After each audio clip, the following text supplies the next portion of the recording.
역사적인 날입니다. 그 윤석열 대통령 오전에 파면 선고가 있었고 같이 그 현장에서 보셨죠? 안중근 앞에서 일단 좀 소감 좀 얘기해 주시죠. 당대표로서 좀 그 심정이 남다르실 것 같은데.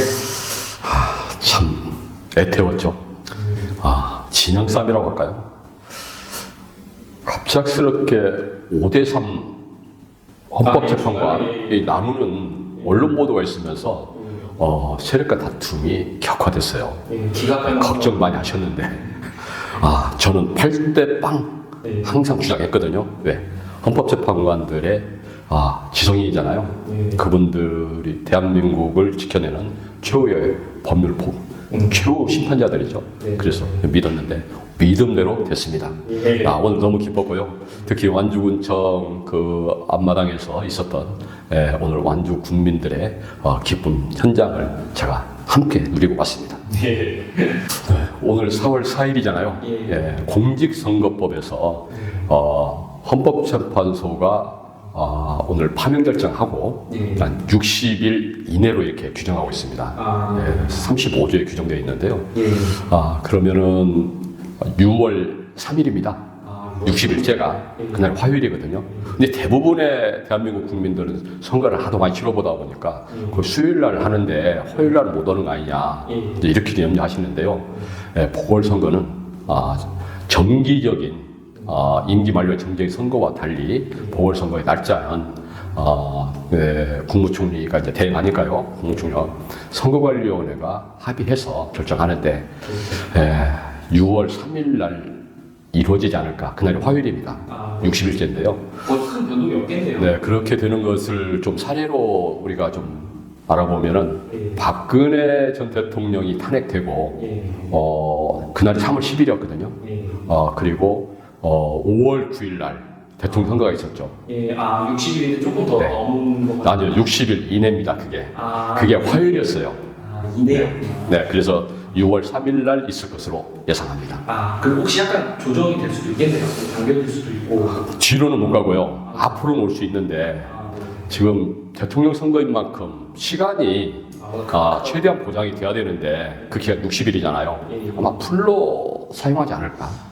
어찌됐든 6월이면은 새로운 정부가 지금 나올 수 있고, 제가 이걸 왜 되게 중요하게 여쭤보냐면은 지금 총합 찬성단체에서 지금 전국 도지사부터 해서 7월에 통합 주민투표를 하겠다라고 주장을 하는 상태여가지고. 김관영 지사의 주장이죠. 근데 이게 혹시라도 이게 일정에 따라서 혹시 이게 가능할지 그게 이제 가장 궁금하거든요. 통합 주민투표가 이루어질지 안 이루어질지 혹시 어떻게 보시는지. 지사가 그 전주시의 연초 방문에서 7월 예정하고 있다라고 그러면서 발언을 했어요. 그러면 7월설이 나왔는데 여기에 대해서 통합 추진단체들도 발끈했어요. 왜 자기 맘대로 7월이냐? 찬성단체, 추진단체하고도 이게 같이 동의된 내용이 아닌가 보네요.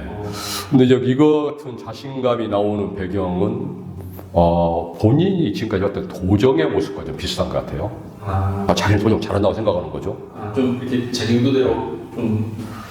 근데 난맥상이 많이 있잖아요. 난맥상이 있는 것을 좀 저희가 생각해 본다면은 저는 7월달 설은 기본적으로 지방시대위원회가 이번에 그것 때문에 지금 그것 때문에 7월달 혹시 가능성이 있지 않냐 말씀하시는 거잖아요. 그런데 아마 지방시대위원회의 얘기가 저희한테 그렇게 중요한 건 아닐 거라고 저는 생각하기 때문에 7월에 하는 것은 그렇게 크게 설득력이 없다. 일단 현재로서는 그 전국 도지사인 김관영 지사가 하는 주장일 뿐이지 이게 과연 현실 가능성이 있을지는 좀 이게 모르는 상황이다. 그거에 대한 근거가 부족하다 이렇게 보시는 거예요? 그러고 이번 대통령 선거를 치르잖아요. 그러면 6월 3일에 치러졌을 때 그러면 이제 대통령은 이제 국민들에 의해서 선택이 되고 그럼 신정부가 들어서지 않습니까? 그게 바로 4일날 출범하잖아요. 인수위가 없는 거잖아요. 그럼 새로운 대한민국, 그 새로운 대한민국의 행정당명, 즉 행안부 장관도 이제 국회로부터 또 인사청문도 해야 되고 그러면은 이게 시간이 7월달에 한다라는 것은 즉 장관이 없는 행안부가 누가 결정하겠어요? 그래서 저는 가능성이 좀 상당히 희박하지 않나. 장관이 없는 상태에서 지방시대위원회에서 이런 뭐가 들어왔다고 해가지고 그래서 안중근 보고 투표하라고 좀 이렇게 주문하기가 권고하기가 쉽지가 않은 상황일 것이다. 예.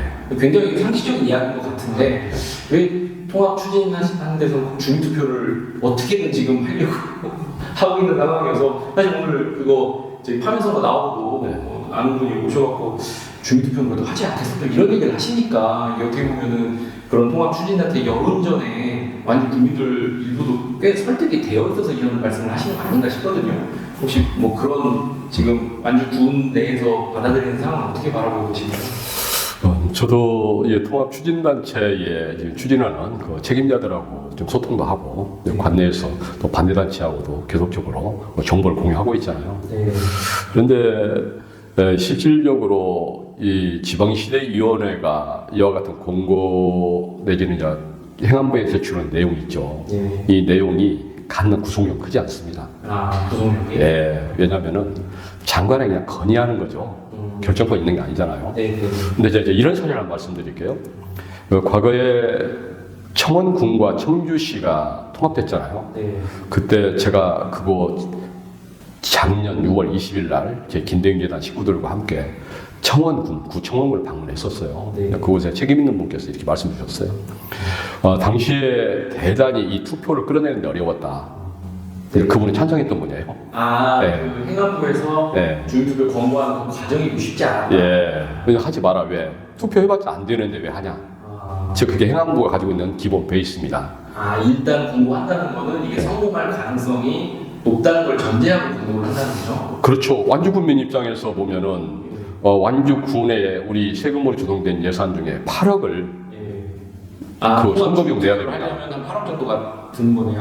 저희 세금 내줘야 돼요. 아, 예, 예. 그러면 이걸 선관위에 줘야 되거든요. 네. 그러면 이 8억을 들여가면서 안 되는 지금 여론상 예. 66% 이상이 저는 반대하고 있는 것으로 보입니다만은 예.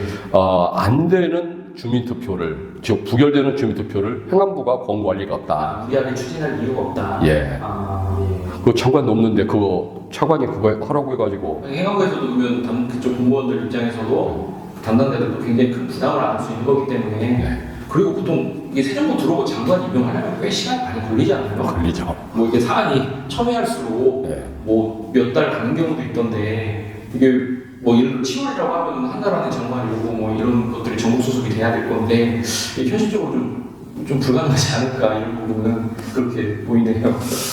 자 그리고 그건 좀 소개 좀 해주시죠. 이번에 그 지방시대위원회에서 뭐 이야기가 좀 나왔잖아요. 네. 간략하게 좀 어떤 내용인지 그리고 그거에 대한 좀 입장 좀 한 말씀 해주십시오. 지방시대위원회는 이제 행안부에 이렇게 얘기를 했습니다. 그 완주군과 전주시는 통합 논의가 지역 주민의 지지와 공감대 확보를 전제로 즉 공감대 형성에 이루어져야 된다는 것이죠. 즉 전제로 해서 통합의 타당성이 인정된다. 굉장히 좀 고도의 언어를 이렇게 좀 섞어서 쓴 거거든요. 그냥 교과서적인 얘기인 것 같은데요. 그런데 이게 뭐냐면은 지방시대위원회가 가지고 있는 기능이라는 게 있어요. 그 기능이 지방주도의 균형 발전과 책임 있는 지방 분권 이 두 가지를 가지고 있는데 이 지방시대위원회는 사실상 이제 각 지자체, 즉 지방의 지자체들을 과격화하는 게 자기들이 가지고 있는 일 중에 중요한 일 중에 하나입니다.